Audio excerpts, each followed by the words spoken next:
appeals to racial, sexual, and religious chauvinism, to rabid nationalist fervor, are beginning not to work. Business of who I am and whether I'm good or bad or achieving or not, all that's learned along the way. Just a ride. And we can change it anytime we want. It's only a choice. No effort, no work, no job, no savings of money. I realized that I had the game wrong. That the game was to find out what I already was.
We were saying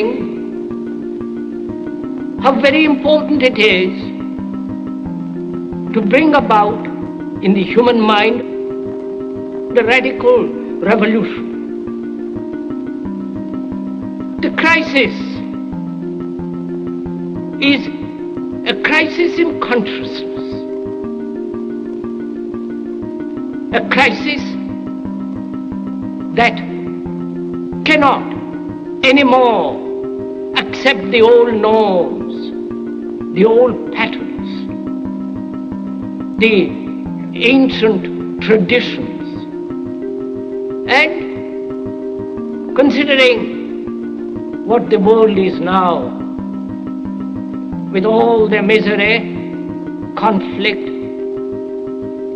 destructive brutality, aggression, and so on, man is still as he was. He's still brutal, violent, aggressive, acquisitive, competitive, and he has built a society along these lines.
Society today is composed of a series of institutions. From political institutions, legal institutions, religious institutions, to institutions of social class, familial values, and occupational specialization. It is obvious the profound influence these traditionalized structures have in shaping our understandings and perspectives. Yet, of all the social institutions we are born into, directed by, and conditioned upon, there seems to be no system as taken for granted and misunderstood as the monetary system. Taking on nearly religious proportions, the established monetary institution exists as one of the most unquestioned forms of faith there is. How money is created, the policies by which it is governed, and how it truly affects society are unregistered interests of the great majority of the population.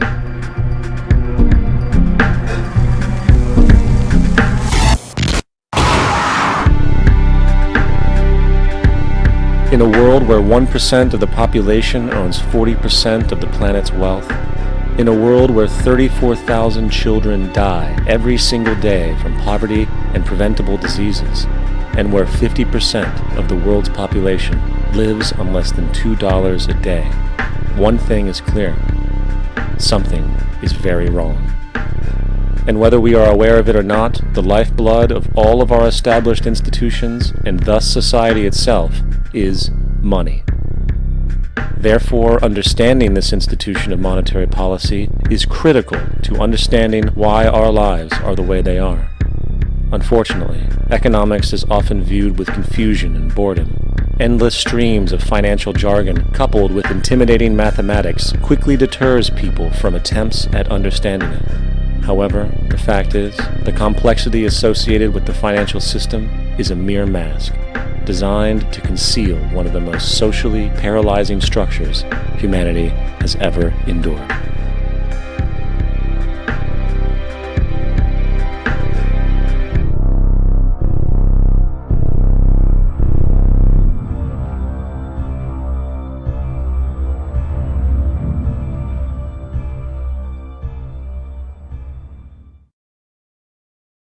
A number of years ago, the Central Bank of the United States, the Federal Reserve, produced a document entitled Modern Money Mechanics. This publication detailed the institutionalized practice of money creation as utilized by the Federal Reserve and the web of global commercial banks it supports. On the opening page, the document states its objective. The purpose of this booklet is to describe the basic process of money creation in a fractional reserve banking system. It then proceeds to describe this fractional reserve process through various banking terminology, a translation of which goes something like this. The United States government decides it needs some money, so it calls up the Federal Reserve and requests, say, $10 billion. The Fed replies, saying, sure, we'll buy $10 billion in government bonds from you. So the government takes some pieces of paper, paints some official-looking designs on them, and calls them treasury bonds. Then it puts a value on these bonds to the sum of $10 billion and sends them over to the Fed. In turn, the people at the Fed draw up a bunch of impressive pieces of paper themselves, only this time calling them Federal Reserve notes, also designating a value of $10 billion to the Fed. The Fed then takes these notes and trades them for the bonds. Once this exchange is complete, the government then takes the $10 billion in Federal Reserve notes and deposits it into a bank account. And upon this deposit, the paper notes officially become legal tender money, adding $10 billion to the U.S. money supply. And there it is. $10 billion in new money has been created. Of course, this example is a generalization, for, in reality, this transaction would occur electronically, with no paper used at all. In fact, only 3% of the U.S. money supply exists in physical currency. The other 97% essentially exists in computers alone. Now, government bonds are, by design, instruments of debt, and when the Fed purchases these bonds, with money it essentially created out of thin air, the government is actually promising to pay back that money to the Fed. In other words, the money was created out of debt. This mind-numbing paradox of how money or value can be created out of debt or a liability will become more clear as we further this exercise. So, the exchange has been made and now $10 billion sits in a commercial bank account. Here's where it gets really interesting. For as based on the fractional reserve practice, that $10 billion deposit instantly becomes part of the bank's reserves, just as all deposits do. And regarding reserve requirements, as stated in modern money mechanics, a bank must maintain legally required reserves equal to a prescribed percentage of its deposits. It then quantifies this by stating, under current regulations, the reserve requirement against most transaction accounts is 10%. This means that with a $10 billion deposit, 10% or $1 billion is held as the required reserve, while the other $9 billion is considered an excessive reserve and can be used as the basis for new loans. Now, it is logical to assume that this $9 billion is literally coming out of the existing $10 billion deposit. However, this is actually not the case. What really happens is that the $9 billion is simply created out of thin air on top of the existing $10 billion deposit. This is how the money supply is expanded. As stated in modern money mechanics, of course they, the banks, do not really pay out loans from the money they receive as deposits. If they did this, no additional money would be created. What they do when they make loans is to accept promissory notes, loan contracts, in exchange for credits, money, to the borrower's transaction accounts. In other words, the $9 billion can be created out of nothing simply because there is a demand for such a loan and that there is a $10 billion deposit to satisfy the reserve requirements. Now, let's assume that somebody walks into this bank and borrows the newly available $9 billion. They will then most likely take that money and deposit it into their own bank account. The process then repeats, for that deposit becomes part of the bank's reserves. 10% is isolated, and in turn 90% of the $9 billion, or $8.1 billion, is now available as newly created money for more loans. And of course, that 8.1 can be loaned out and redeposited, creating an additional 7.2 billion, to 6.5 billion, to 5.9 billion, etc. This deposit money creation loan cycle can technically go on to infinity. The average mathematical result is that about $90 billion can be created on top of the original $10 billion.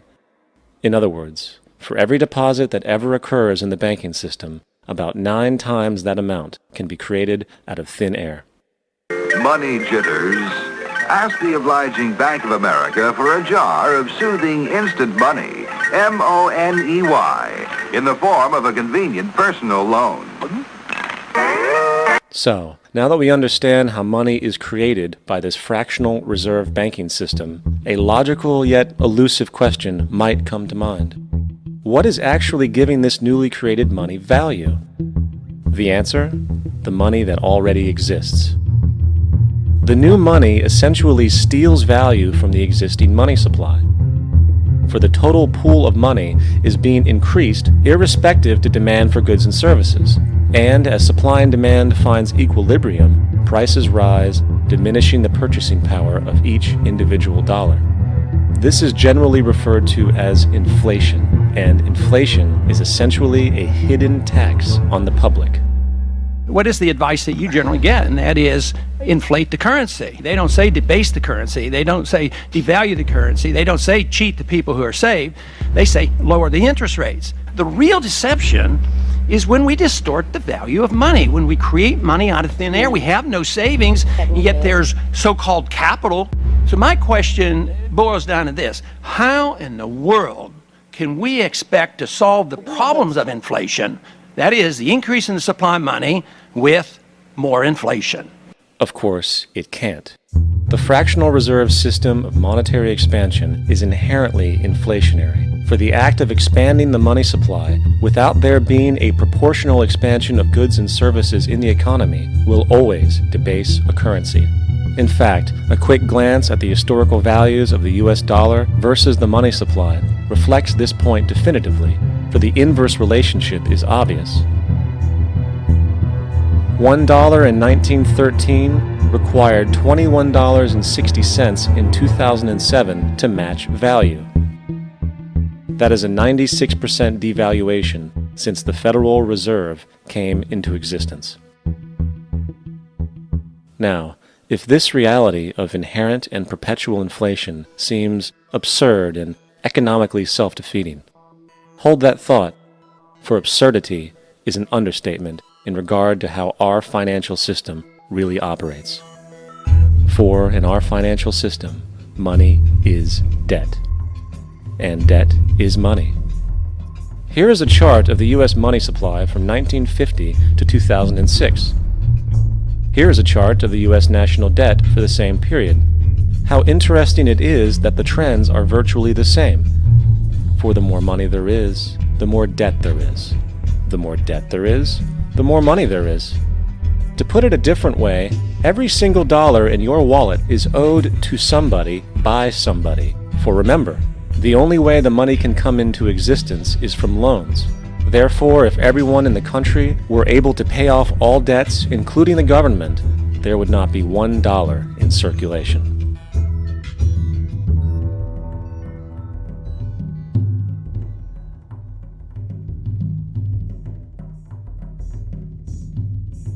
In fact, the last time in American history the national debt was completely paid off was in 1835 after President Andrew Jackson shut down the central bank that preceded the Federal Reserve. In fact, Jackson's entire political platform essentially revolved around his commitment to shut down the central bank, stating at one point, "The bold efforts the present bank has made to control the government are but premonitions of the fate that awaits the American people should they be deluded into a perpetuation of this institution or the establishment of another like it." Unfortunately, his message was short-lived, and the international bankers succeeded to install another central bank in 1913, the Federal Reserve. And as long as this institution exists, perpetual debt is guaranteed. Now, so far we have discussed the reality that money is created out of debt, through loans. These loans are based on a bank's reserves, and reserves are derived from deposits. And through this fractional reserve system, any one deposit can create 9 times its original value, in turn debasing the existing money supply, raising prices in society. And since all this money is created out of debt and circulated randomly through commerce, people become detached from their original debt, and a disequilibrium exists where people are forced to compete for labor in order to pool enough money out of the money supply to cover their costs of living. As dysfunctional and backwards as all of this might seem, there is still one thing we have omitted from this equation. And it is this element of the structure which reveals the truly fraudulent nature of the system itself: the application of interest. When the government borrows money from the Fed, or when a person borrows money from a bank, it almost always has to be paid back with accrued interest. In other words, almost every single dollar that exists must be eventually returned to a bank with interest paid as well. But if all money is borrowed from the central bank and is expanded by commercial banks through loans, only what would be referred to as the principal is being created in the money supply. So then, where is the money to cover all of the interest that is charged? Nowhere. It doesn't exist. The ramifications of this are staggering, for the amount of money owed back to the banks will always exceed the amount of money that is available in circulation. This is why inflation is a constant in the economy, for new money is always needed to help cover the perpetual deficit built into the system, caused by the need to pay the interest. What this also means is that mathematically, defaults and bankruptcy are literally built into the system, and there will always be poor pockets of society that get the short end of the stick. An analogy would be a game of musical chairs, for once the music stops, somebody is left out to dry. And that's the point. It invariably transfers true wealth from the individual to the banks. For if you are unable to pay for your mortgage, they will take your property. This is particularly enraging when you realize that not only is such a default inevitable due to the fractional reserve practice, but also because of the fact that the money that the bank loaned to you didn't even legally exist in the first place. In 1969, there was a Minnesota court case involving a man named Jerome Daley, who was challenging the foreclosure of his home by the bank which provided the loan to purchase it. His argument was that the mortgage contract required both parties, being he and the bank, each put up a legitimate form of property for the exchange.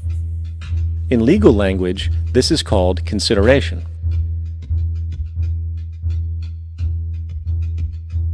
Mr. Daley explained that the money was, in fact, not the property of the bank, for it was created out of nothing as soon as the loan agreement was signed.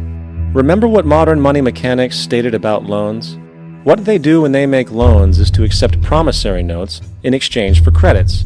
Reserves are unchanged by the loan transactions, but deposit credits constitute new additions to the total deposits of the banking system. In other words, the money doesn't come out of their existing assets. the bank is simply inventing it, putting up nothing of its own except for a theoretical liability on paper. As the court case progressed, the bank's president, Mr. Morgan, took the stand, and in the judge's personal memorandum, he recalled that the plaintiff, bank's president, admitted that, in combination with the Federal Reserve Bank, did create the money and credit upon its books by bookkeeping entry. The money and credit first came into existence when they created it. Mr. Morgan admitted that no United States law or statute existed which gave him the right to do this.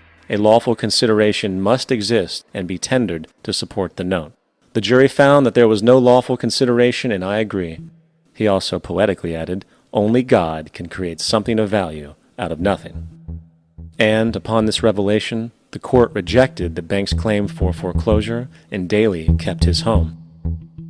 The implications of this court decision are immense.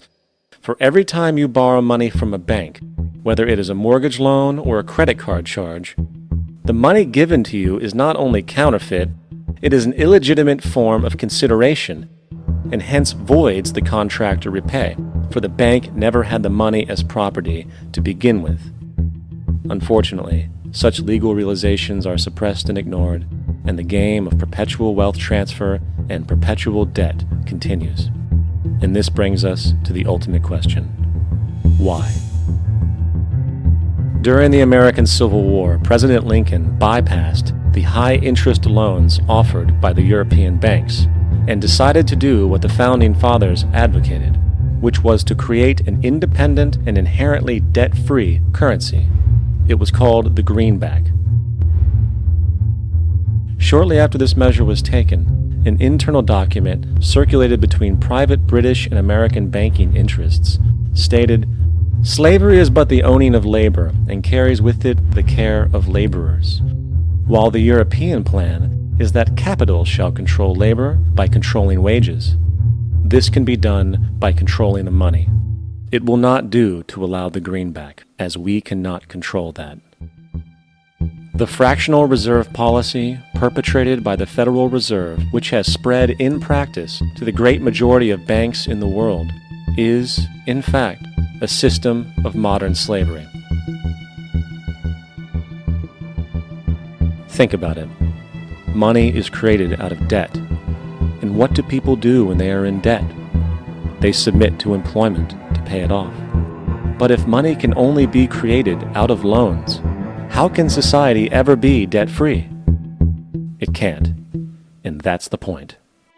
And it is the fear of losing assets coupled with the struggle to keep up with the perpetual debt and inflation inherent in the system, compounded by the inescapable scarcity within the money supply itself, created by the interest that can never be repaid, that keeps the wage slave in line, running on the hamster wheel with millions of others, in effect powering an empire that truly benefits only the elite at the top of the pyramid. For, at the end of the day, who are you really working for? The banks. Money is created in a bank and invariably ends up in a bank. They are the true masters, along with the corporations and governments they support. Physical slavery requires people to be housed and fed. Economic slavery requires people to feed and house themselves. It is one of the most ingenious scams for social manipulation ever created, and at its core, it is an invisible war against the population. Debt is the weapon used to conquer and enslave societies, and interest is its prime ammunition. And as the majority walks around oblivious to this reality, the banks, in collusion with governments and corporations, continue to perfect and expand their tactics of economic warfare, spawning new bases, such as the World Bank and International Monetary Fund, while also inventing a new type of soldier, the birth of the economic hitman.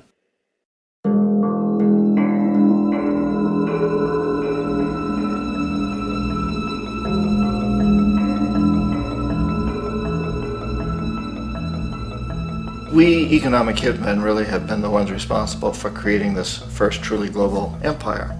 And we work many different ways.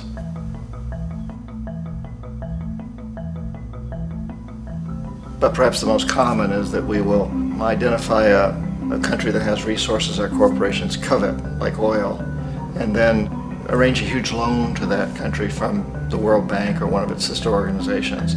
But the money never actually goes to the country. Instead, it goes to our big corporations to build infrastructure projects in that country, power plants, industrial parks, ports, things that benefit a few rich people in that country, in addition to our corporations, but really don't help the majority of the people at all. However, those people, the whole country is left holding a huge debt.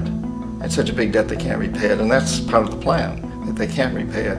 And so at some point, we economic hitmen go back to them and say, listen, you owe us a lot of money, can't pay your debt, so sell your oil real cheap to our oil companies.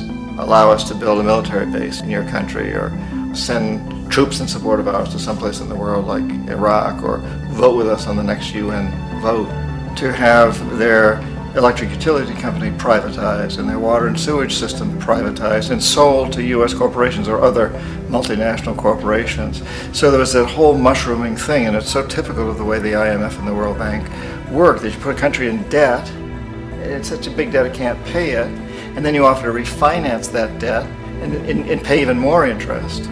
And you demand this quid pro quo, which you call a conditionality or good governance, which means basically that they've got to sell off their resources, including many of their social services, their utility companies, their school systems sometimes, their penal systems, their insurance systems, to foreign corporations. So it's a double, triple, quadruple whammy.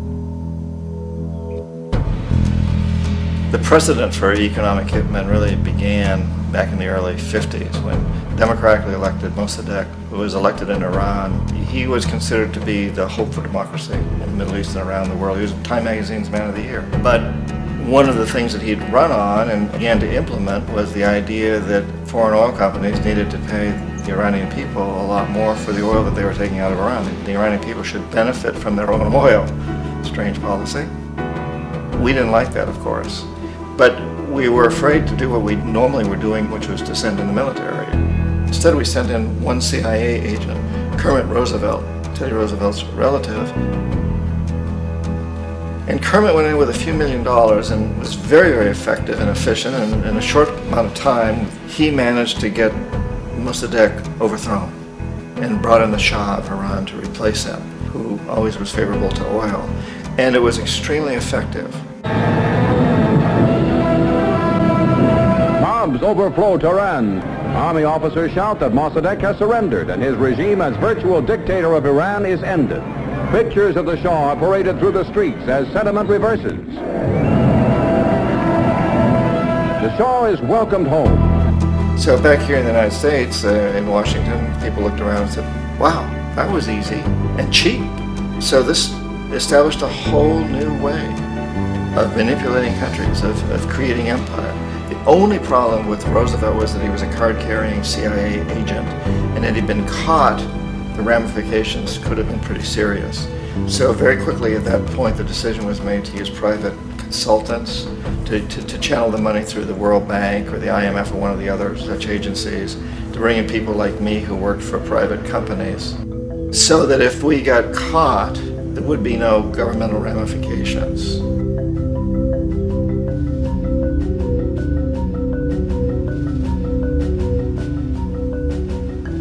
When Arbenz became president of Guatemala, the country was very much under the thumbs of United Fruit Company, the big international corporations. And Arbenz ran on this ticket that says, you know, we want to get the land back to the people. And once he took power, he was implementing policies that would do exactly that, give the land rights back to the people.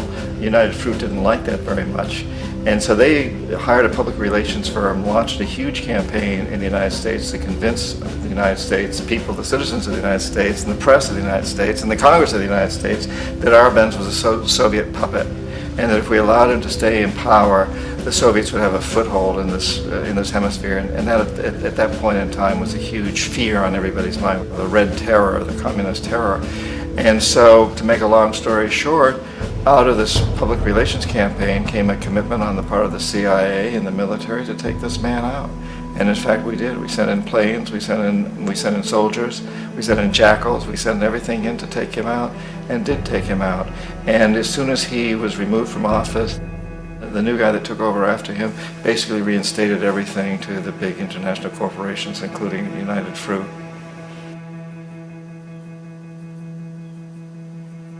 Ecuador for many, many years had been ruled by pro-US dictators, often relatively brutal. Then it was decided that they were going to have a truly democratic election. Jaime Roldos ran for office, and his main goal, he said, as president would be to make sure that Ecuador's resources were used to help the people. And he won, overwhelming, by more votes than anybody had ever won anything in Ecuador. And he began to implement these policies to make sure that the profits from oil went to help the people. Well, we didn't like that in the United States. I was sent down as one of several economic hitmen to change Roldos, to corrupt him, to bring him around, to let him know, okay, you can get very rich, you and your family, if you play our game, but if you continue to try to keep these policies you've promised, you're going to go. He wouldn't listen. He was assassinated. As soon as the plane crashed, the whole area was cordoned off. The only people allowed in were U.S. military from a nearby base and some of the Ecuadorian military. When an investigation was launched, 2 of the key witnesses died in car accidents before they had a chance to testify. A lot of very, very strange things that went on around the assassination of Jaime Roldos. I, like most people who've really looked at this case, have absolutely no doubt that it was an assassination. And of course, in my position as an economic hitman, I was always expecting something to happen to Jaime, whether it be a coup or assassination, I wasn't sure, but that he would be taken down because he was not being corrupted. He would not allow himself to be corrupted the way we wanted to corrupt him. Omar Torrijos, president of Panama, was one of my favorite people. I really, really liked him. He was very charismatic. He was a guy who really wanted to help his country. And when I tried to bribe him or corrupt him, he said, look, John, he called me Juanito. He said, look, Juanito, I don't need the money. What I really need is for my country to be treated fairly. I need for the United States to repay the debts that you owe my people for all the destruction you've done here. I need to be in a position where I can help other Latin American countries win their independence and be free of this terrible presence from the north that you people are exploiting us so badly. I need to have the Panama Canal back in the hands of the Panamanian people. That's what I want. And so, leave me alone. Don't try to bribe me. It was 1981, and in May, Jaime Roldos was assassinated. And Omar was very aware of this. Torrijos got his family together and he said, I'm probably next, but it's okay because I've done what I came here to do. I've renegotiated the canal. The canal will now be in our hands. He just finished negotiating the treaty with Jimmy Carter. In June of that same year, just a couple of months later, he also went down in an airplane crash, which there's no question was executed by CIA-sponsored jackals. Tremendous amount of evidence that one of Torrijos' security guards handed him at the last moment as he was getting on the plane a tape recorder, a small tape recorder that contained a bomb.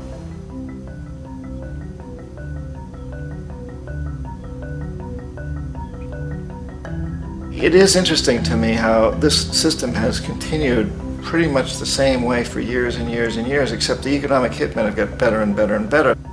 Then we come up with, very recently, what happened in Venezuela. In 1998, Hugo Chavez gets elected president, following a long line of presidents who had been very corrupt and basically destroyed the economy of the country. And Chavez was elected amidst all that. Chavez stood up to the United States, and he's done it primarily demanding that Venezuelan oil be used to help the Venezuelan people. Well, we didn't like that in the United States. So in 2002, a coup was staged, which there's no question in my mind, and most other people's minds, that the CIA was behind that coup.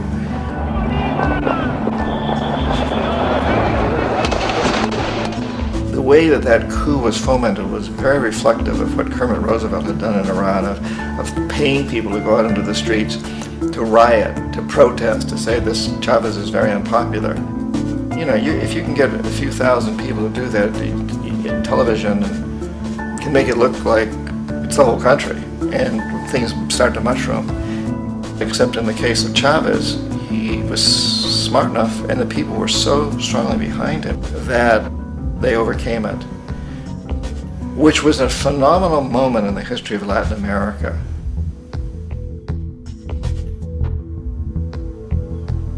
Iraq actually is a perfect example of the way the whole system works. So we economic hitmen are the first line of defense. We go in and we try to corrupt governments and get them to accept these huge loans, which we then use as leverage to basically own them. If we fail, as I failed in Panama with Omar Torrijos and in Ecuador with Jaime Roldos, men who refused to be corrupted, then the second line of defense is we send in the jackals. And the jackals either overthrow governments or they assassinate. And once that happens and a new government comes in, and boy, it's going to toe the line, because the new president knows what will happen if he doesn't. In the case of Iraq, both of those things failed. Economic hitmen were not able to get through to Saddam Hussein. We tried very hard. We tried to get him to accept a deal very similar to what the House of Saud had accepted in Saudi Arabia, but he wouldn't accept it. And so the jackals went in to take him out. They couldn't do it. His security was very good. After all, he had one time worked for the CIA. He'd been hired to assassinate a former president of Iraq and failed, but he knew the system. So in '91, we send in the troops and we take out the Iraqi military.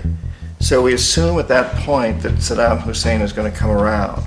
We could have taken him out, of course, at that time, but we didn't want to. He's the kind of strong man we like. He controls his people. We thought he could control the Kurds and keep the Iranians in their border and keep pumping oil for us. And then once we took out his military, now he's going to come around. So the economic hitmen go back in the 90s without success. If they'd had success, he'd still be running the country. We'd be selling him all the fighter jets he wants and everything else he wants. But they couldn't. They didn't have success. The jackals couldn't take him out again.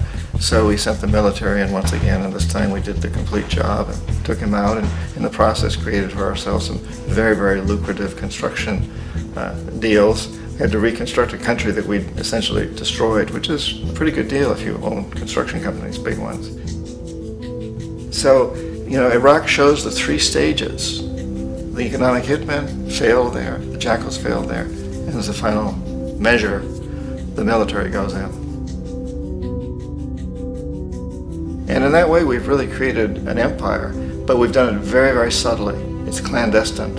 All the empires of the past were built on the military, and everybody knew they were building them. So that the British knew they were building them, the French, the Germans, the Romans, the Greeks, and they were proud of it. And they always had some excuse, like spreading civilization, spreading some religion, something like that. But they knew they were doing it. We don't. The majority of the people in the United States have no idea that we're living off the benefits of a clandestine empire, that today there's more slavery in the world than ever before. And then you have to ask yourself, well, if it's an empire, then who's the emperor? Obviously, our presidents of the United States are not emperors. An emperor is someone who's not elected, doesn't serve a limited term, and doesn't report to anyone, essentially. So you can't classify our presidents that way. But we do have what I consider to be the equivalent of the emperor, and it's what I call the corporatocracy. The corporatocracy is this group of individuals who run our biggest corporations, and they really act as the emperor of this empire. They control our media, either through direct ownership or advertising. They control most of our politicians because they finance their campaigns, either through their corporations or through personal contributions that come out of the corporations. They're not elected, they don't serve a limited term, they don't report to anybody. And at the very top of the corporatocracy, you really can't tell whether a person's working for a private corporation or the government because they're always moving back and forth. So, you know, you've got a guy who one moment is the president of a big construction company like Halliburton, and the next moment he's vice president of the United States, or the president who is in the oil business. And this is true whether you've got Democrats or Republicans in the office. You have them moving back and forth through the revolving door. And in a way, our government is invisible a lot of the time, and its policies are carried out by our corporations on one level or another. And then again, the policies of the government are basically forged by the corporatocracy and then presented to the government. They become government policies. So it's an incredibly cozy relationship. This isn't a conspiracy theory type of thing. These people don't have to get together and plot to do things. They all basically work under one primary assumption, and that is that they must maximize profits regardless of the social and environmental costs.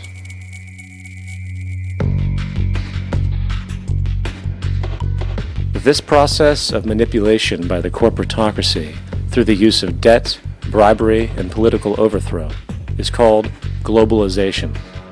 Just as the Federal Reserve keeps the American public in a position of indentured servitude through perpetual debt, inflation, and interest, the World Bank and IMF serve this role on a global scale. The basic scam is simple. Put a country in debt either by its own indiscretion or through corrupting the leader of that country, then impose conditionalities or structural adjustment policies, often consisting of the following. Currency devaluation.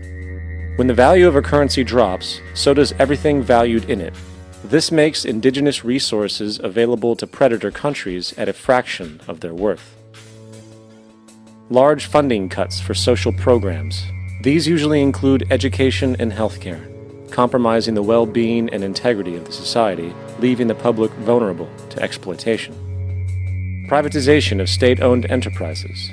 This means that socially important systems can be purchased and regulated by foreign corporations for profit. For example, in 1999, the World Bank insisted that the Bolivian government sell the public water system of its third largest city to a subsidy of the U.S. corporation Bechtel. As soon as this occurred, water bills for the already impoverished local residents skyrocketed. It wasn't until after a full-blown revolt by the people that the Bechtel contract was nullified. Then there is trade liberalization, or the opening up of the economy through removing any restrictions on foreign trade. This allows for a number of abusive economic manifestations, such as transnational corporations bringing in their own mass-produced products, undercutting the indigenous production and ruining local economies. An example is Jamaica, which, after accepting loans and conditionalities from the World Bank, lost its largest cash crop markets due to competition with Western imports. Today, countless farmers are out of work, for they are unable to compete with the large corporations. Another variation is the creation of numerous seemingly unnoticed, unregulated, inhumane sweatshop factories, which take advantage of the imposed economic hardship. Additionally, due to production deregulation, environmental destruction is perpetual, as a country's resources are often exploited by the indifferent corporations while outputting large amounts of deliberate pollution. The largest environmental lawsuit in the history of the world today is being brought on behalf of 30,000 Ecuadorian Amazonian people against Texaco, which is now owned by Chevron. So today it's against Chevron, but for activities conducted by Texaco. Estimated to be more than 18 times what the Exxon Valdez dumped into the coast of Alaska. In the case of Ecuador, it wasn't an accident. The oil companies did it intentionally. They knew they were doing it to save money out there rather than arranging for a proper disposal. Furthermore, a cursory glance at the performance record of the World Bank reveals that the institution, which publicly claims to help poor countries develop and alleviate poverty, has done nothing but increase poverty and the wealth gap, while corporate profits soar. In 1960, the income gap between the fifth of the world's people in the richest countries versus the fifth in the poorest countries was 30 to 1. By 1998, it was 74 to 1. While global GNP rose 40% between 1970 and 1985, those in poverty actually increased by 17%. While from 1985 to 2000, those living on less than $1 a day increased by 18%. Even the Joint Economic Committee of the U.S. Congress admitted that there is a mere 40% success rate of all World Bank projects. In the late 1960s, the World Bank intervened in Ecuador with large loans. During the next 30 years, poverty grew from 50% to 70%. Under or unemployment grew from 15 to 70%. Public debt increased from 240 million to 16 billion, while the share of resources allocated to the poor went from 20% to 6%. In fact, by the year 2000, 50% of Ecuador's national budget had to be allocated for paying its debts. It is important to understand the World Bank is, in fact, a U.S. bank, supporting U.S. interests. For the United States holds veto power over decisions, as it is the largest provider of capital. And where did it get this money? You guessed it. It made it out of thin air through the fractional reserve banking system. Of the world's top 100 economies, as based on annual GDP, 51 are corporations, and 47 of that 51 are US-based. Walmart, General Motors, and Exxon are more economically powerful than Saudi Arabia, Poland, Norway, South Africa, Finland, Indonesia, and many others.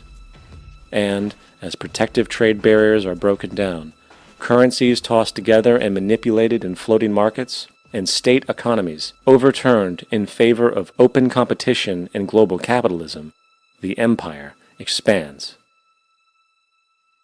You get up on your little 21-inch screen and howl about America and democracy. There is no America. There is no democracy. There is only IBM and ITT and AT&T and DuPont, Dow, Union Carbide, and Exxon. Those are the nations of the world today. What do you think the Russians talk about in their councils of state? Karl Marx? They get out their linear programming charts, statistical decision theories, Minimax solutions, and compute the price-cost probabilities of their transactions and investments, just like we do. We no longer live in a world of nations and ideologies, Mr. Beale. The world is a college of corporations, inexorably determined by the immutable bylaws of business. The world is a business, Mr. Beale.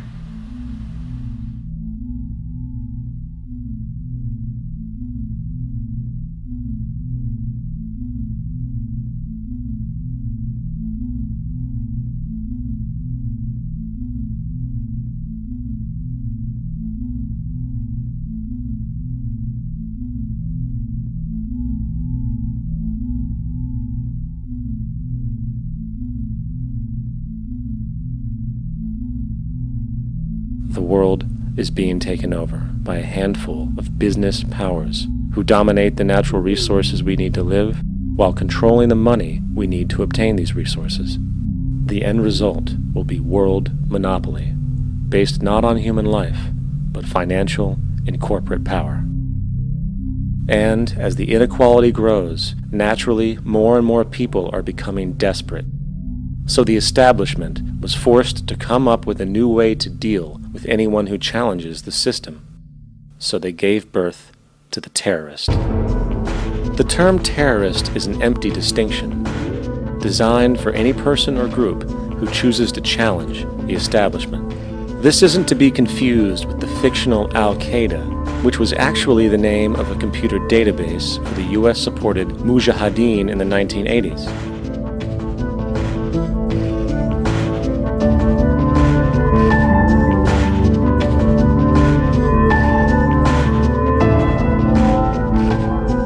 In 2007, the Department of Defense received $161.8 billion for the so-called global war on terrorism. According to the National Counterterrorism Center, in 2004, roughly 2,000 people were killed internationally due to supposed terrorist acts. Of that number, 70 were American. Using this number as a general average, which is extremely generous, it is interesting to note that twice as many people die from peanut allergies a year than from terrorist acts. Concurrently, the leading cause of death in America is coronary heart disease, killing roughly 450,000 each year. And in 2007, the government's allocation of funds for research on this issue was about $3 billion. This means that the U.S. government in 2007 spent 54 times the amount for preventing terrorism than it spent for preventing a disease which kills 6,600 times more people annually than terrorism does. Yet, as the name terrorism and Al-Qaeda are arbitrarily stamped on every news report relating to any action taken against U.S. interests, the myth grows wider. In mid-2008, the U.S. Attorney General actually proposed that the U.S. Congress officially declare war against the fantasy. Not to mention, as of July 2008, there are now over 1 million people currently on the U.S. terrorist watch list.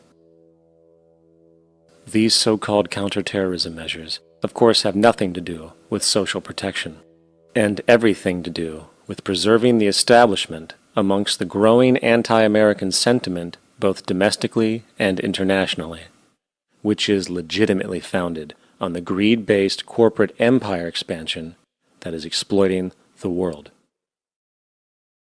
The true terrorists of our world do not meet at the docks at midnight or scream Allah Akbar before some violent action. The true terrorists of our world wear $5,000 suits and work in the highest positions of finance, government, and business. So, what do? How do we stop a system of greed and corruption that has so much power and momentum? How do we stop this aberrant group behavior which feels no compassion for, say, the millions slaughtered in Iraq and Afghanistan, so the corporatocracy can control energy resources and opium production for Wall Street profit?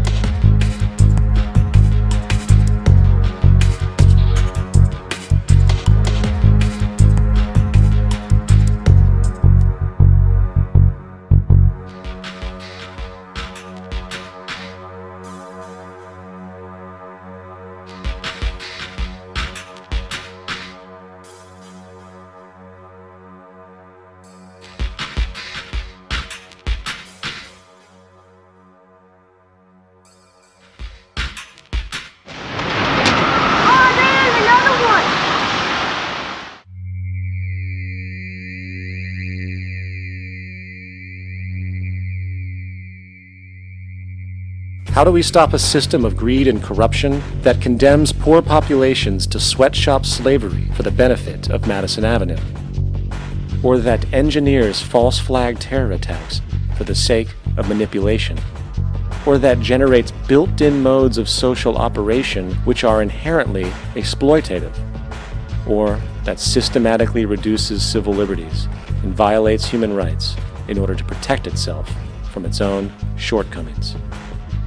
How do we deal with the numerous covert institutions, such as the Council on Foreign Relations, the Trilateral Commission, and the Bilderberg Group, and other undemocratically elected groups which, behind closed doors, collude to control the political, financial, social, and environmental elements of our lives? In order to find the answer, we must first find the true underlying cause. For the fact is, the selfish, corrupt, power, and profit-based groups are not the true source of the problem. They are symptoms.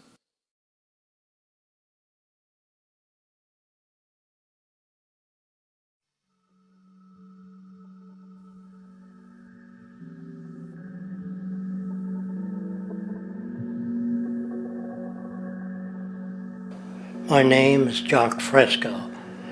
I'm an industrial designer and a social engineer. I'm very much interested in society and developing a system that might be sustainable for all people. First of all, the word corruption is a monetary invention. That aberrant behavior that's disruptive to the well-being of people, Well, you're dealing with human behavior. And human behavior appears to be environmentally determined, meaning if you were raised by the Seminole Indians as a baby, never saw anything else, you'd hold that value system. And this goes for nations, it goes for individuals, for families. They try to indoctrinate their children to their particular faith and their country and make them feel like they're part of that. And they build a society which they call established. They establish a workable point of view and tend to perpetuate that, whereas all societies are really emergent, not established. And so they fight new ideas that would interfere with the establishment. Governments try to perpetuate that which keeps them in power.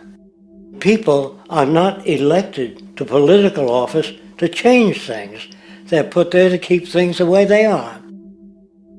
So you see, the basis of corruption is in our society. Let me make it clear. All nations, then, are basically corrupt because they tend to uphold existing institutions. I don't mean to uphold or downgrade all nations, but communism, socialism, fascism, the free enterprise system, and all other subcultures are the same. They are all basically corrupt.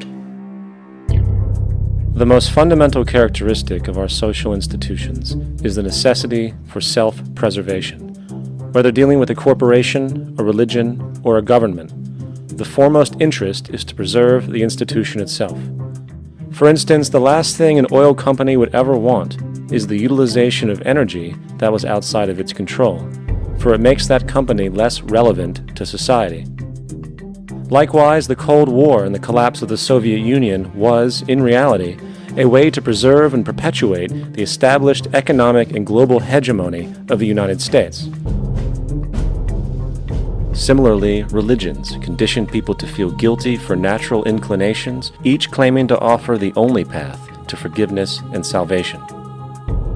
At the heart of this institutional self-preservation lies the monetary system, for it is money that provides the means for power and survival. Therefore, just as a poor person might be forced to steal in order to survive, it is a natural inclination to do whatever is needed to continue an institution's profitability. This makes it inherently difficult for profit-based institutions to change, for it puts in jeopardy not only the survival of large groups of people, but also the coveted materialistic lifestyles associated with affluence and power. Therefore, the paralyzing necessity to preserve an institution, regardless of its social relevance, is largely rooted in the need for money or profit.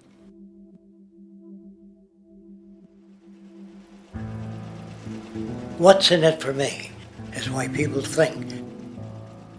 And so if a man makes money selling a certain product, naturally he's going to fight the existence of another product that may threaten his institution. Therefore, people cannot be fair, and people do not trust each other. A guy will come over to you and say, I got just the house you're looking for. He's a salesman. When a doctor says, I think your kidney has to come out, I don't know if he's trying to pay off a yacht or whether my kidney has to come out. It's hard in a monetary system to trust people. If you came into my store and I said, this lamp that I've got is pretty good, but the lamp next door is much better, I wouldn't be in business very long. It wouldn't work. If I were ethical, it wouldn't work. So when you say industry cares for people, that's not true. They can't afford to be ethical. So your system is not designed to serve the well-being of people. If you still don't understand that, there would be no outsourcing of jobs if they cared about people. Industry does not care. They only hire people because it hasn't been automated yet. So don't talk about decency and ethics. We cannot afford it and remain in business. It is important to point out that regardless of the social system, whether fascist, socialist, capitalist, or communist, the underlying mechanism is still money, labor, and competition. Communist China is no less capitalistic than the United States, The only difference is the degree by which the state intervenes in enterprise. The reality is that monetaryism, so to speak, is the true mechanism that guides the interests of all the countries on the planet. The most aggressive and hence dominant variation of this monetaryism is the free enterprise system. The fundamental perspective, as put forth by early free market economists like Adam Smith, is that self-interest in competition leads to social prosperity, as the act of competition creates incentive which motivates people to persevere. However, what isn't talked about is how a competition-based economy invariably leads to strategic corruption, power and wealth consolidation, social stratification, technological paralysis, labor abuse, and, ultimately, a covert form of government dictatorship by the rich elite. The word corruption is often defined as moral perversion. If a company dumps toxic waste into the ocean to save money, most people recognize this as corrupt behavior. On a more subtle level, when Walmart moves into a small town and forces small businesses to shut down for they are unable to compete, a gray area emerges. For what exactly is Walmart doing wrong? Why should they care about mom-and-pop organizations they destroy? Yet, even more subtly, when a person gets fired from their job because a new machine has been created which can do the work for less money, people tend to just accept that as the way it is, not seeing the inherent corrupt inhumanity of such an action. Because the fact is, whether it is dumping toxic waste, having a monopoly enterprise, or downsizing the workforce, the motive is the same: profit. They are all different degrees of the same self-preserving mechanism, which always puts the well-being of people second to monetary gain. Therefore, corruption is not some byproduct of monetaryism. It is the very foundation. And while most people acknowledge this tendency on one level or another, the majority remains naive as to the broad ramifications of having such a selfish mechanism as the guiding mentality in society. Internal documents show that after this company positively, absolutely knew that they had a medication that was infected with the AIDS virus, they took the product off the market in the U.S. and then they dumped it in France, Europe, Asia, and Latin America. The U.S. government allowed it to happen. The FDA allowed this to happen. And now the government is completely looking the other way. Thousands of innocent hemophiliacs have died from the AIDS virus. This company knew absolutely that it was infected with AIDS. They dumped it because they wanted to turn this disaster into a profit. So you see, you have built-in corruption. We're all chiseling off each other, and you can't expect decency in that sort of thing. And feeling that, they don't know who to elect. They think in terms of a democracy, which is not possible in a monetary-based economy. If you have more money to advertise your position, the position you desire in government, that isn't a democracy. It serves those in positions of differential advantage. So it's always a dictatorship of the elitists, the financially wealthy.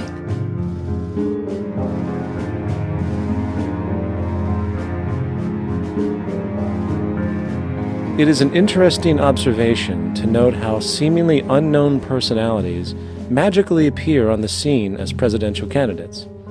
Then, before you know it, somehow you are left to choose from a small group of extremely wealthy people who suspiciously have the same broad social view. Obviously, it's a joke.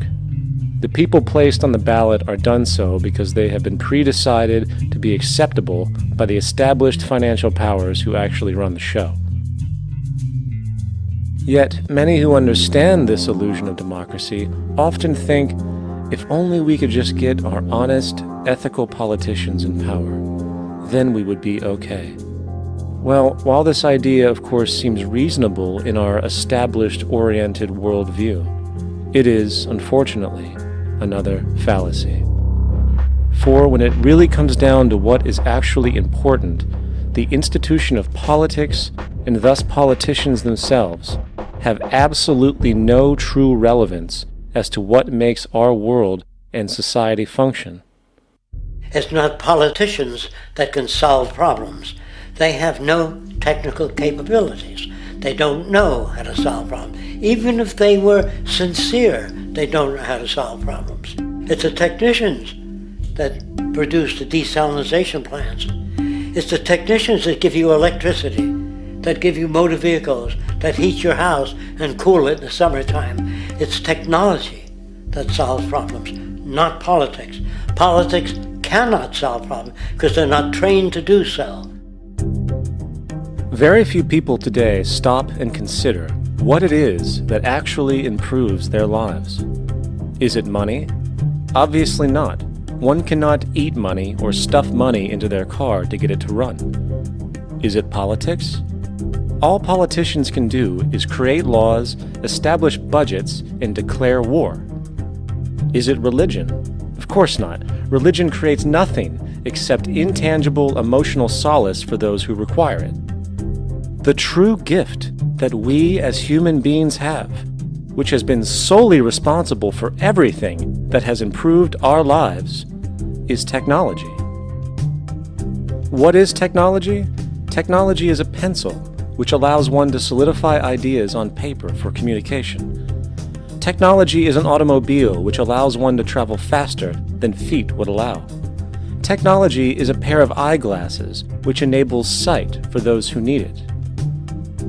Applied technology itself is merely an extension of human attributes which reduces human effort, freeing humans from a particular chore or problem.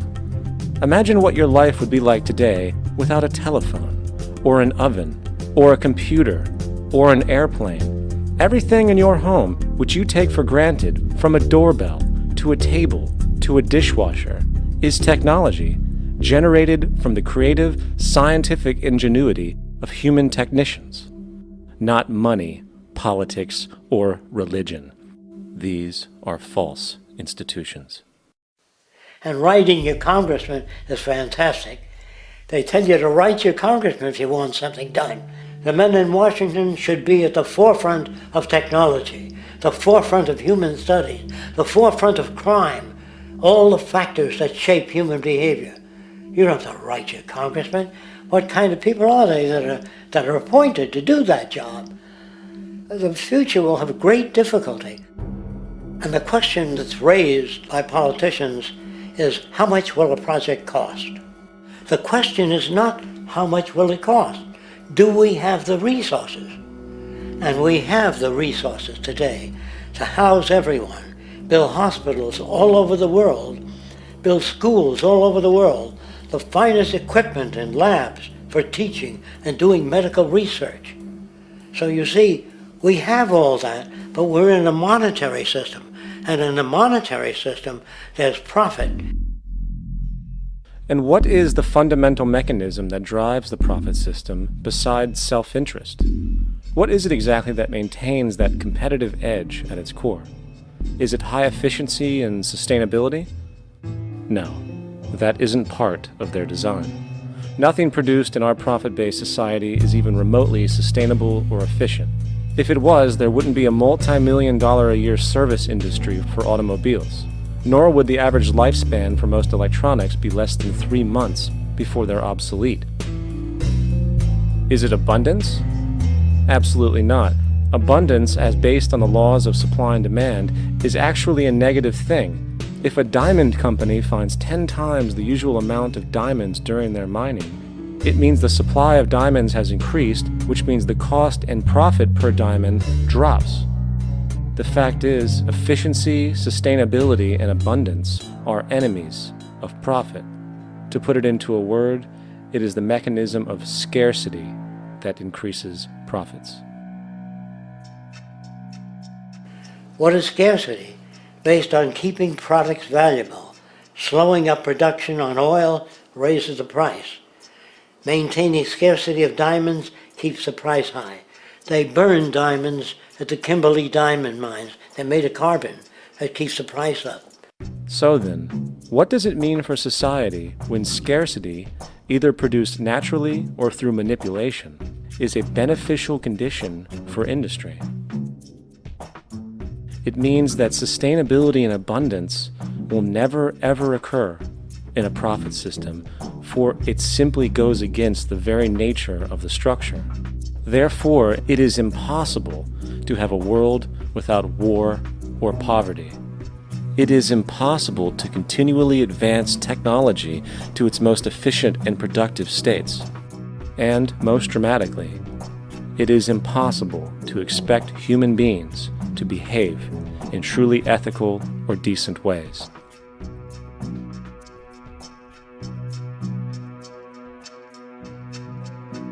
People use the word instinct because they can't account for the behavior. They sit back and they evaluate with their lack of knowledge, and they say things like, humans are built a certain way, greed is a natural thing, as though they worked for years on it, and it's no more natural than wearing clothing. What we want to do is to eliminate the causes of the problems, eliminate the processes that produce greed and bigotry and prejudice and people taking advantage of one another and elitism, eliminating the need for prisons and welfare. We have always had these problems because we have always lived within scarcity and barter and monetary systems that produce scarcity. If you eradicate the conditions that generate what you call socially offensive behavior, it does not exist. The guy said, well, isn't that inborn? No, it's not. There is no human nature, there's human behavior, and that's always been changed throughout history. You're not born with bigotry and greed and corruption and hatred. You pick that up within the society. War, poverty, corruption, hunger, misery, human suffering will not change in a monetary system. That is, there'll be very little significant change. It's going to take the redesign of our culture, our values, and it has to be related to the carrying capacity of the earth, not some human opinion or some politician's notions of the way the world ought to be, or some religious notions of the conduct of human affairs. And that's what the Venus Project is about. The society that we're about to talk about is a society that is free of all the old superstitions, incarceration, prisons, police, cruelty, and law. All laws will disappear, and the professions will disappear that are no longer valid, such as stockbrokers, bankers, advertising, gone forever, because it's no longer relevant. When we understand that it is technology devised by human ingenuity which frees humanity and increases our quality of life, we then realize that the most important focus we can have is on the intelligent management of the Earth's resources. For it is from these natural resources we gain the materials to continue our path of prosperity. Understanding this, we then see that money fundamentally exists as a barrier to these resources, for virtually everything has a financial cost. And why do we need money to obtain these resources? Because of real or assumed scarcity. We don't usually pay for air and tap water because it is in such high abundance, selling it would be pointless. So then, logically speaking, if resources and technologies applicable to creating everything in our societies, such as houses, cities, and transportation, were in high enough abundance, there would be no reason to sell anything. Likewise, if automation and machinery was so technologically advanced as to relieve human beings of labor, there would be no reason to have a job. And with these social aspects taken care of, there would be no reason to have money at all. So the ultimate question remains. Do we on Earth have enough resources and technological understanding to create a society of such abundance that everything we have now could be available without a price tag and without the need for submission through employment? Yes, we do. We have the resources and technology to enable this at a minimum, along with the ability to raise the standard of living so high that people in the future will look back at our civilization now and gawk at how primitive and immature our society was. What the Venus Project proposes is an entirely different system that's updated to present-day knowledge. We've never given scientists the problem of how do you design a society which would eliminate boring and monotonous jobs, that would eliminate accidents in transportation, that would enable people to have a high standard of living, that would eliminate poisons in our food, that would give us other sources of energy that are clean and efficient. We can do that out there.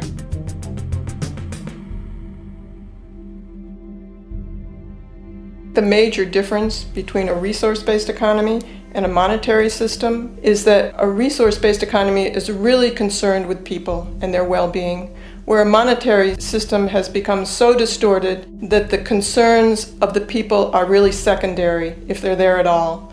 The products that are turned out are for how much money you can get. If there is a problem in society and you can't earn money from solving that problem, then it won't be done. The resource-based economy is really not close to anything that's been tried. And with all our technology today, we can create abundance. It could be used to improve everyone's lifestyle. Abundance all over the world if we use our technology wisely and maintain the environment. It's a very different system, and it's very hard to talk about because the public is not that well enough informed as to the state of technology.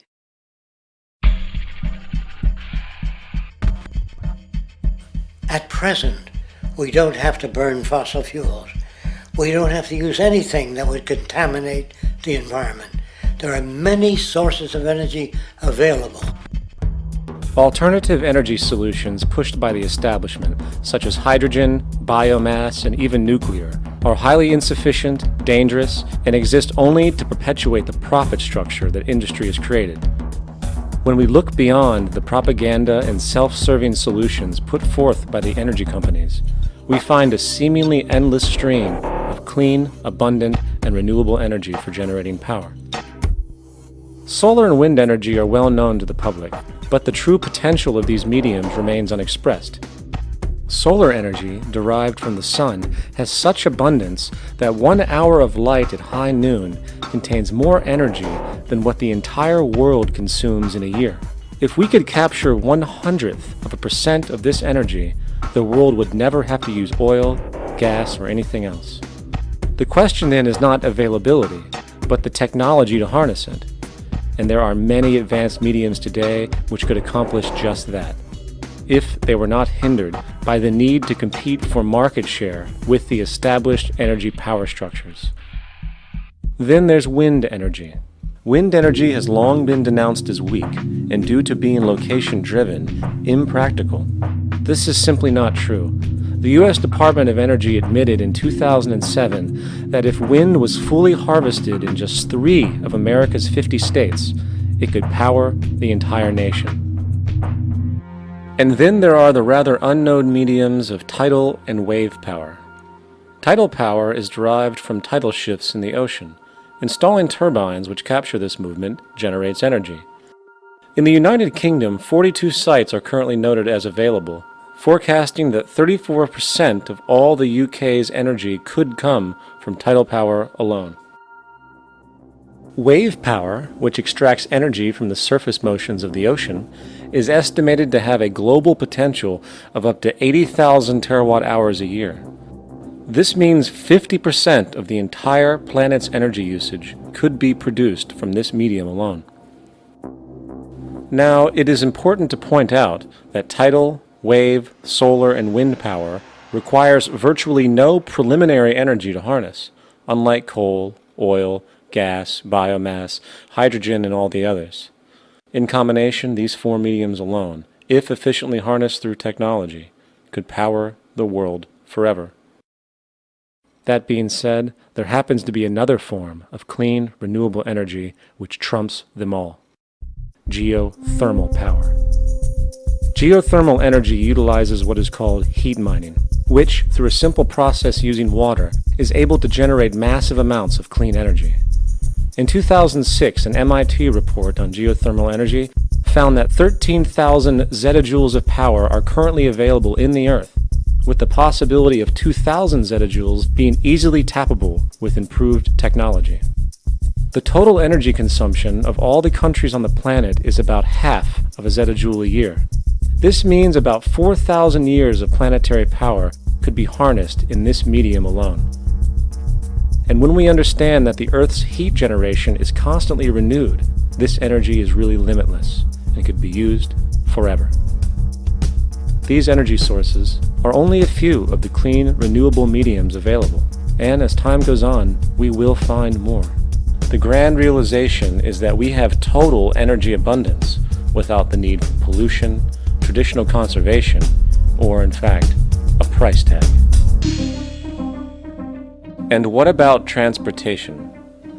The prevailing means of transportation in our societies is by automobile and aircraft, both of which predominantly need fossil fuels to run. In the case of the automobile, the battery technology needed to power an electric car that can go over 100 miles an hour for over 200 miles on one charge exists, and has existed for many years. However, due to battery patents controlled by the oil industry, which limits their availability to maintain market share, coupled with political pressure from the energy industry, the accessibility and affordability of this technology is limited.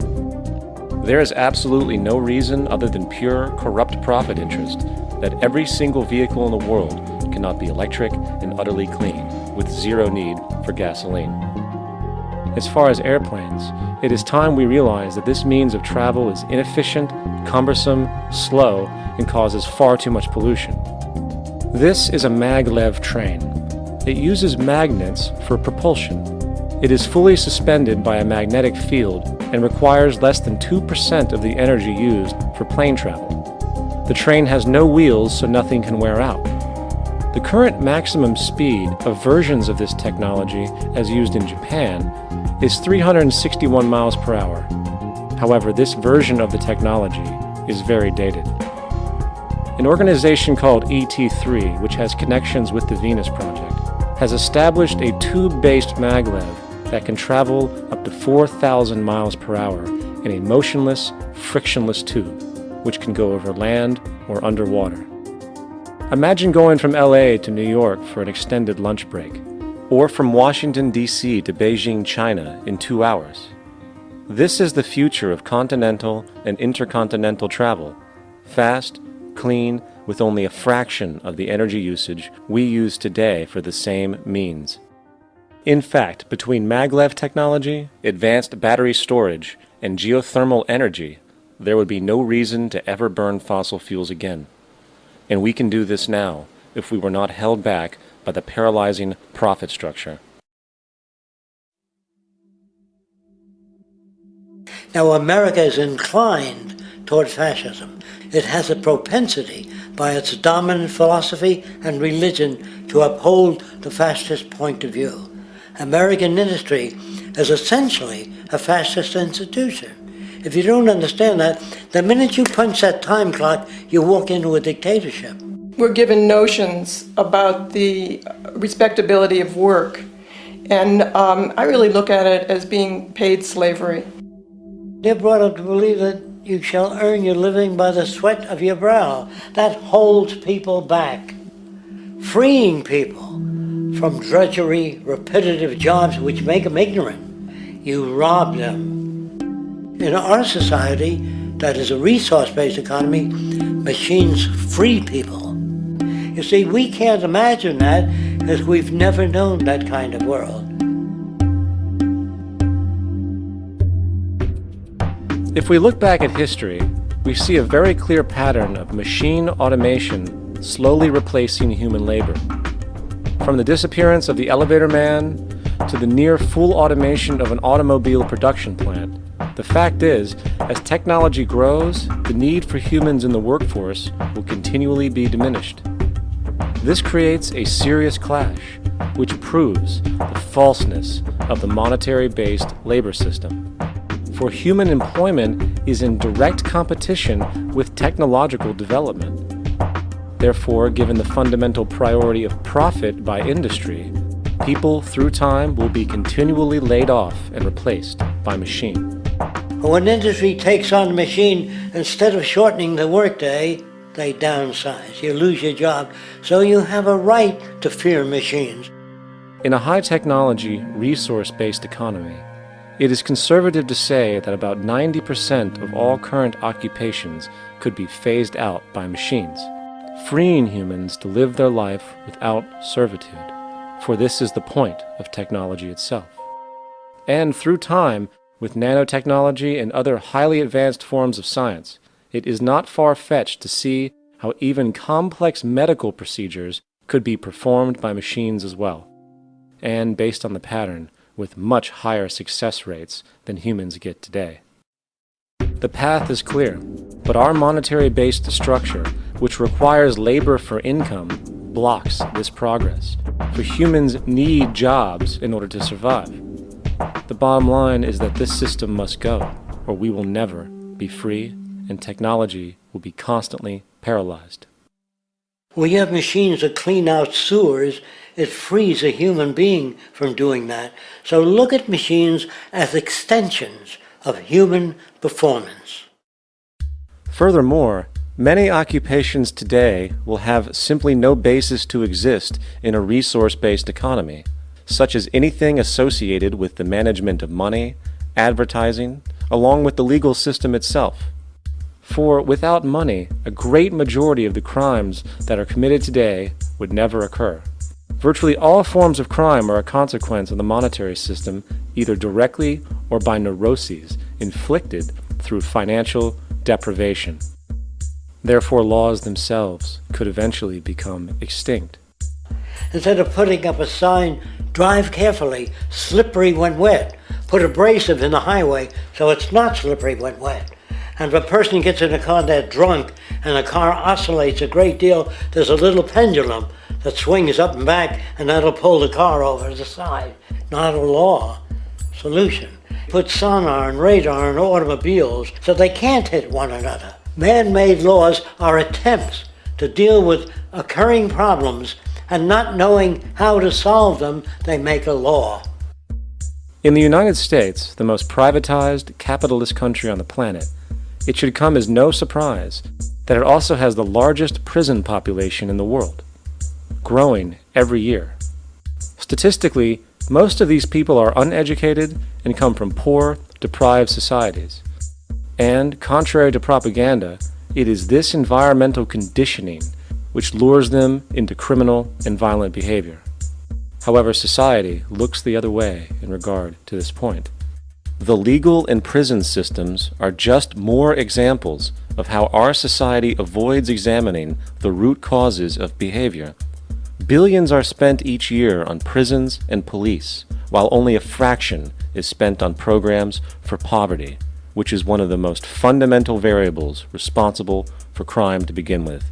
And as long as we have an economic system which prefers and in fact creates scarcity and deprivation, crime will never go away.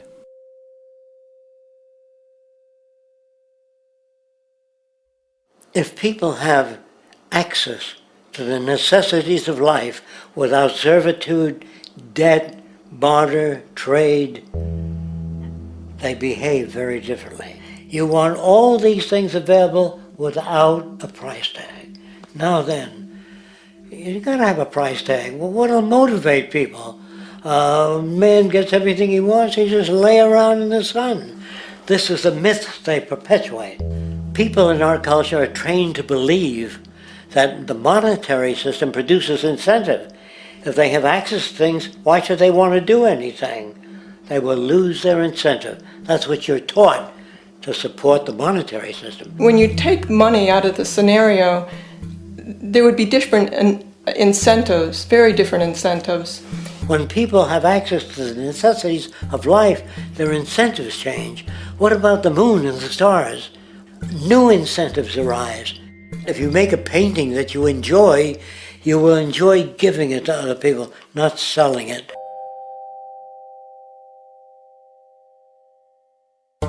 I think most of the education that I've seen today is essentially producing a person for a job. It's very specialized. They're not generalists. People don't know a lot about a lot of different subjects.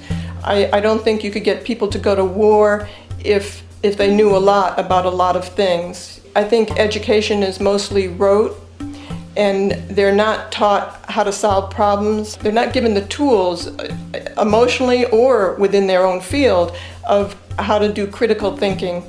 A resource-based economy, the education would be very different. Our society's major concern is mental development and to motivate each person to their highest potential. Because our philosophy is the smarter people are, the richer the world, because everybody becomes a contributor. The smarter your kids are, the better my life will be, because they'll be contributing more constructively to the environment and to my life, because everything that we devise within a resource-based economy would be applied to society. There would be nothing to hold it back. Patriotism, weapons, armies, navies, all that is a sign that we're not civilized yet. Kids will ask their parents, didn't you see the necessity of the machines? Dad, couldn't you see that war was inevitable when you produce scarcity? Isn't it obvious? Of course the kid will understand that you were pinheads, raised merely to serve the established institutions. We're such an abominable, sick society that we won't make the history book. They just say that large nations took land from smaller nations, used force and violence. You'll get history talked about as corrupt behavior all the way along until the beginning of the civilized world. That's when all the nations work together. World unification, working toward common good for all human beings, and without anyone being subservient to anyone else. Without social stratification, whether it be technical elitism or any other kind of elitism, eradicated from the face of the earth.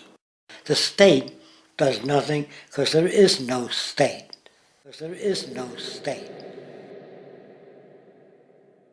The system I advocate, a resource-based global economy, is not perfect. It's just a lot better than what we have. We can never achieve perfection.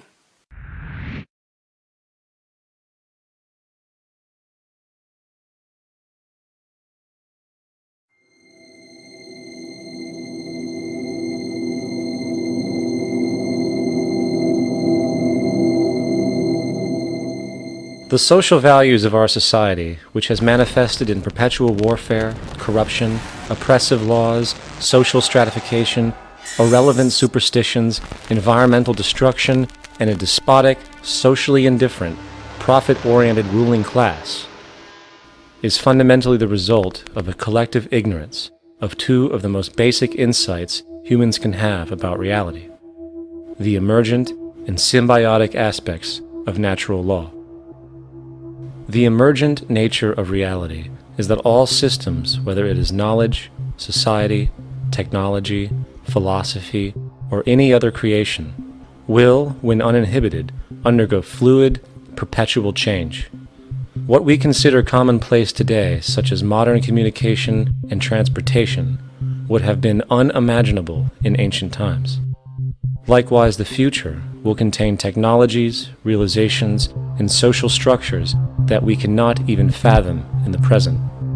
We have gone from alchemy to chemistry, from a geocentric universe to a heliocentric, from believing that demons were the cause of illness to modern medicine.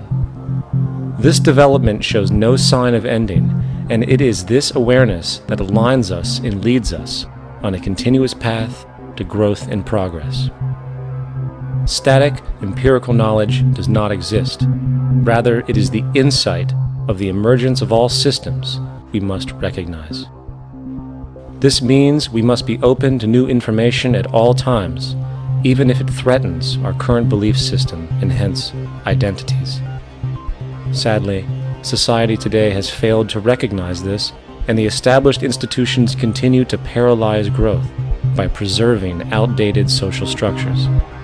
Simultaneously, the population suffers from a fear of change, for their conditioning assumes a static identity. In challenging one's belief system, usually results in insult and apprehension, for being wrong is erroneously associated with failure, when, in fact, to be proven wrong should be celebrated, for it is elevating someone to a new level of understanding, furthering awareness. The fact is, there is no such thing as a smart human being, for it is merely a matter of time before their ideas are updated, changed, or eradicated. And this tendency to blindly hold on to a belief system, sheltering it from new, possibly transforming information, is nothing less than a form of intellectual materialism. The monetary system perpetuates this materialism not only by its self-preserving structures, but also through the countless number of people who have been conditioned into blindly and thoughtlessly upholding these structures, therefore becoming self-appointed guardians of the status quo. Sheep, which no longer need a sheepdog to control them, for they control each other by ostracizing those who step out of the norm. This tendency to resist change and uphold existing institutions for the sake of identity, comfort, power, and profit is completely unsustainable and will only produce further imbalance, fragmentation, distortion, and invariably, destruction. It's time to change. From hunters and gatherers to the agricultural revolution to the industrial revolution, the pattern is clear. It is time for a new social system which reflects the understandings we have today. The monetary system is a product of a period of time where scarcity was a reality. Now, with the age of technology, it is no longer relevant to society. Gone with the aberrant behavior it manifests. Likewise, dominant worldviews, such as theistic religion, operate with the same social irrelevancy. Islam, Christianity, Judaism, Hinduism, and all of the others exist as barriers to personal and social growth, for each group perpetuates a closed worldview, and this finite understanding that they acknowledge is simply not possible in an emergent universe. Yet, religion has succeeded in shutting down the awareness of this emergence by instilling the psychological distortion of faith upon its followers, where logic and new information is rejected in favor of traditionalized, outdated beliefs. The concept of God is really a method of accounting for the nature of things. In the early days, people didn't know enough about how things formed, how nature worked, so they invented their own little stories. And they made God in their own image. A guy that gets angry. When people don't behave right, he creates floods and earthquakes. And they say it's an act of God. A cursory glance at the suppressed history of religion reveals that even the foundational myths themselves are emergent culminations, developed through influence over time. For example, a cardinal doctrine of the Christian faith is the death and resurrection of Christ. This notion is so important that the Bible itself states, "And if Christ be not risen, then is our preaching vain, and your faith is also vain." Yet it is very difficult to take this account literally, for not only is there no primary source denoting this supernatural event in secular history, awareness of the enormous number of pre-Christian saviors who also died and were resurrected immediately puts the story in mythological territory by association. Early church figures such as Tertullian went to great lengths to break these associations, even claiming that the devil caused the similarities to occur, stating in the 2nd century, "The devil, whose business is to pervert the truth, mimics the exact circumstance of the divine sacraments. He baptizes his believers and promises forgiveness of sins. He celebrates the oblation of bread and brings in the symbol of the resurrection. Let us therefore acknowledge the craftiness of the devil, who copied certain things of those that be divine." What is truly sad, however, is that when we cease the idea that the stories from Christianity, Judaism, Islam, and all the others are literal history, and accept them for what they really are, which are purely allegorical expressions derived from many faiths, we see that all religions share a common thread, and it is this unifying imperative that needs to be recognized and appreciated. Religious belief has caused more fragmentation and conflict than any other ideology. Christianity alone has 34,000 different subgroups. The Bible is subject to interpretation. When you read it, you say, I think Jesus meant this. I think Job meant that. Oh no, he meant this. So you have the Lutheran, the Seventh-day Adventist, the Catholic, and a church divided is no church at all. And a church divided is no church at all.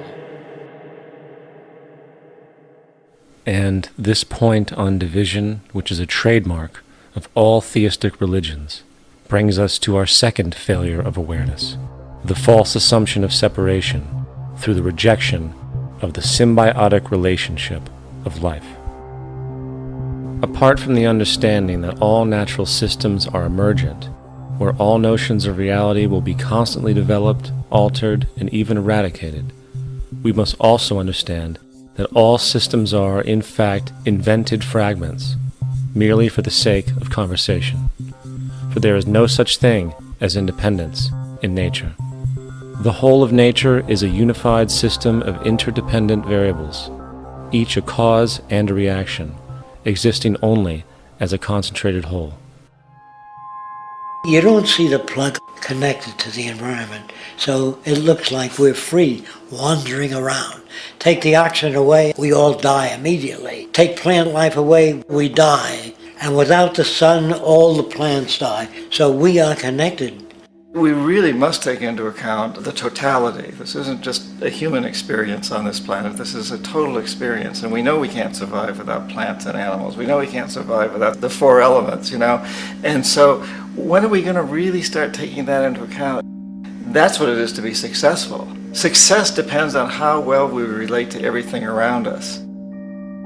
I'm very aware of the fact that my grandson cannot possibly hope to inherit a sustainable, peaceful, stable, socially just world unless every child today growing up in Ethiopia, in Indonesia, in Bolivia, in Palestine, in Israel also has that same expectation. You got to take care of the whole community or you're going to have serious problems. And now we have to see that the whole world is the community. And we must all take care of each other that way. And it's not just a community of human beings. It's a community of plants and animals and elements. And we really need to understand that. That's what's going to bring us joy, too, and pleasure. That's what's missing in our lives right now. We can call it spirituality, but the fact of the matter is, joy comes from that bliss of connectedness. That's our God spirit. That's that side of ourselves that really feels it. And you can feel it deep inside you. It's this amazing, wonderful feeling. And you know it when you get it. You don't get it from money. You get it from connection. Now, if that isn't a hazard to this country, how are we going to keep building nuclear weapons? You know what I mean? What's going to happen to the arms industry when we realize we're all one? It's going to fuck up the economy. The economy that's fake anyway. The economy that's fake anyway. The economy that's fake anyway. The economy that's fake anyway. The economy that's fake anyway. Which would be a real bummer. You can see why the government's cracking down on the idea of experiencing unconditional love.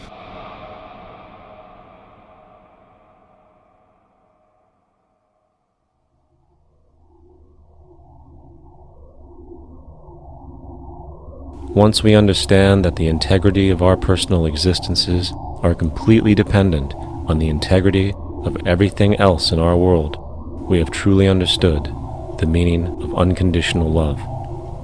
For love is extensionality, and seeing everything as you and you as everything can have no conditionalities. For, in fact, we are all everything at once. If it's true that we're all from the center of a star, every atom in each of us from the center of a star, then we're all the same thing. Even a Coke machine or a cigarette butt in the street in Buffalo is made out of atoms that came from a star. They've all been recycled thousands of times, as have you and I. And therefore, it's only me out there. So what is there to be afraid of? What is there that needs solace seeking? Nothing. There's nothing to be afraid of because it's all us. The trouble is we have been separated by being born and given a name and an identity and being individuated. We've been separated from the oneness, and that's what religion exploits, that people have this yearning to be part of the overall one again. So they exploit that. They call it God. They say he has rules. And I think it's cruel. I think you can do it absent religion.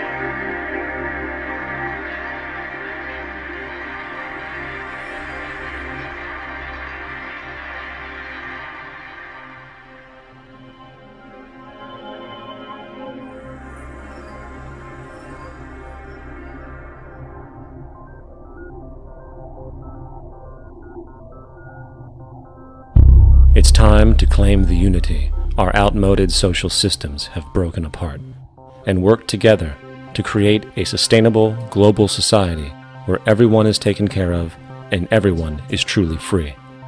Your personal beliefs, whatever they may be, are meaningless when it comes to the necessities of life. Every human being is born naked, needing warmth, food, water, shelter. Everything else is auxiliary. Therefore, the most important issue at hand is the intelligent management of the Earth's resources. This can never be accomplished in a monetary system, for the pursuit of profit is the pursuit of self-interest, and therefore imbalance is inherent. Simultaneously, politicians are useless, for our true problems in life are technical, not political. Furthermore, ideologies that separate humanity, such as religion, need strong reflection in the community in regard to its value, purpose, and social relevancy. Hopefully, through time, religion will lose its materialism and basis in superstition and move into the useful field of philosophy. The fact is, society today is backwards, with politicians constantly talking about protection and security rather than creation, unity, and progress. The U.S. alone now spends about $500 billion annually on defense. That is enough to send every high school senior in America to a 4-year college. In the 1940s, the Manhattan Project produced the first true weapon of mass destruction. This program employed 130,000 people at an extreme financial cost. Imagine what our life would be like today if that group of scientists, instead of working on a way of killing people, worked on a way to create a self-sustaining, abundant world. Life today would be very, very different if that was their goal. Instead of weapons of mass destruction, it is time to unleash something much more powerful. Weapons of mass creation. Our true divinity is in our ability to create, and armed with the understanding of the symbiotic connections of life, while being guided by the emergent nature of reality, there is nothing we cannot do or accomplish. Of course, we face strong barriers in the form of established power structures that refuse to change. At the heart of these structures is the monetary system. As explained earlier, the fractional reserve policy is a form of slavery through debt, where it is literally impossible for society to be free. In turn, free market capitalism in the form of free trade uses debt to imprison the world and manipulate countries into subservience to a handful of large business and political powers. Apart from these obvious amoralities, the system itself is based on competition, which immediately destroys the possibility of large-scale collaborations for the common good, hence paralyzing any attempt at true global sustainability. These financial and corporate structures are now obsolete, and they must be outgrown. Of course, we cannot be naive enough to think that the business and financial elite are going to subscribe to this idea, for they will lose power and control. Therefore, peaceful yet highly strategic action must be taken. The most powerful course of action is simple. We have to alter our behavior to force the power structure to the will of the people. We must stop supporting the system. The only way the establishment will change is by our refusal to participate, while continuously acknowledging its endless flaws and corruptions. They're not going to give up the monetary system because of our designs of what we recommend. The system has to fail, and people have to lose confidence in their elected leaders. That will be a major turning point if the Venus Project is offered as a possible alternative. If not, I fear the consequences. The trends now indicate that our country is going bankrupt. The probability is our country will move toward a military dictatorship to prevent riots and complete social breakdown. Once the U.S. breaks down, all the other cultures will undergo similar things. As of now, the world financial system is on the brink of collapse due to its own shortcomings. The Comptroller of Currency stated in 2003 that the interest on the U.S. national debt will not be affordable in less than 10 years. This theoretically means total bankruptcy for the U.S. economy, and its implications for the world are immense. In turn, the fractional reserve-based monetary system is reaching its theoretical limits of expansion, and the banking failures you are seeing are just the beginning. This is why inflation is skyrocketing, all debt is at record levels, and the government and Fed are hemorrhaging new money to bail out the corrupt system. For the only way to keep the banks going is by making more money. The only way to make more money is to create more debt and inflation. It is simply a matter of time before the tables turn, and there is no one willing to take new loans, while defaults grow, as people are unable to afford their current loans. Then the expansion of money will stop, and contraction will begin on a scale never before seen, ending a century-long pyramid scheme. This has already begun. Therefore, we need to expose this financial failure for what it is, using this weakness to our advantage. Here are some suggestions. Expose the banking fraud. Citibank, JP Morgan Chase, and Bank of America are the most powerful controllers within the corrupt Federal Reserve System. It's time to boycott these institutions. If you have a bank account or a credit card with any of them, move your money to another bank. If you have a mortgage, refinance with another bank. If you own their stock, sell it. If you work for them, quit. This gesture will express contempt for the true powers behind the private banking cartel known as the Federal Reserve, and create awareness about the fraud of the banking system itself. 2. Turn off the TV news. Visit the emerging independent news agencies on the internet for your information. CNN, NBC, ABC, Fox, and all the others present all news pre-filtered to maintain the status quo.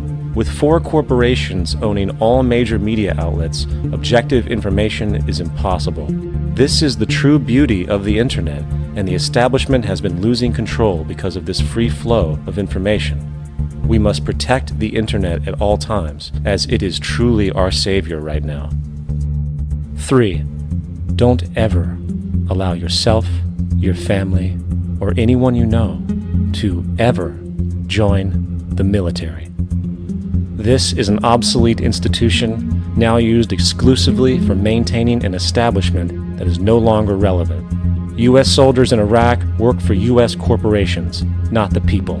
Propaganda forces us to believe that war is natural and the military is an honorable institution. Well, if war is natural, why are there 18 suicides every single day by American veterans who have post-traumatic stress disorder?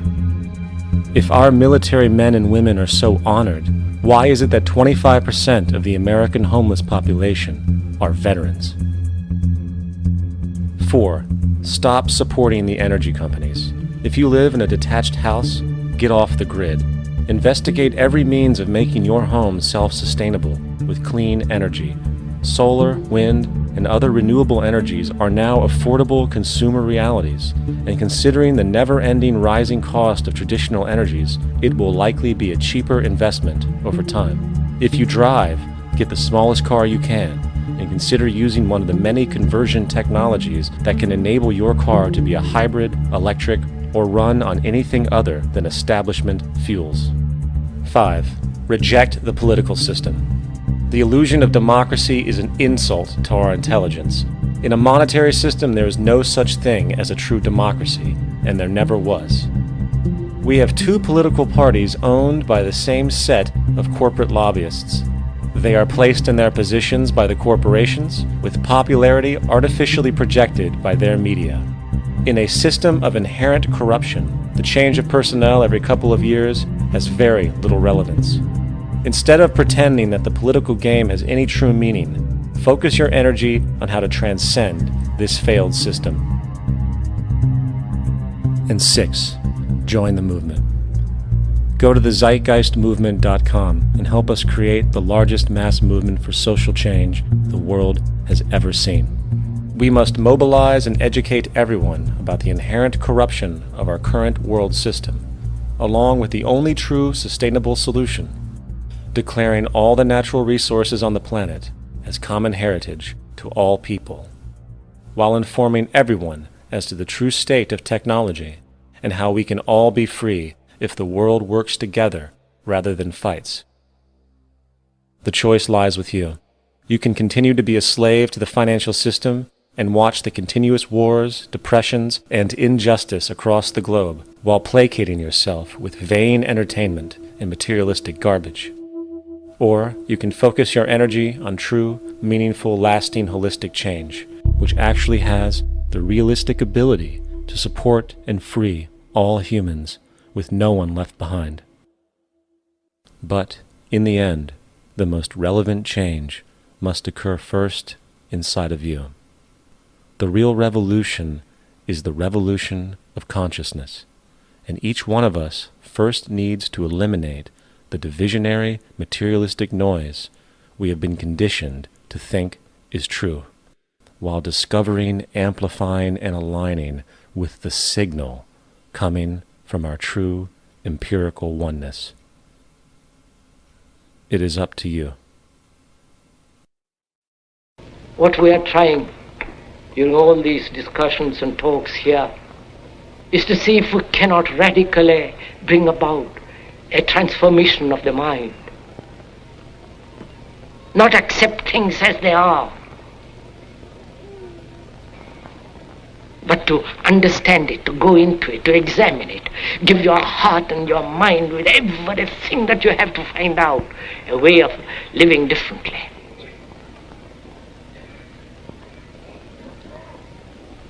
But that depends on you and not somebody else. Because in this there is no teacher, no pupil, there is no leader, there is no guru, there is no master, no savior. You yourself are the teacher and the pupil, you are the master, you are the guru, you are the leader. You are everything. And to understand is to transform what is.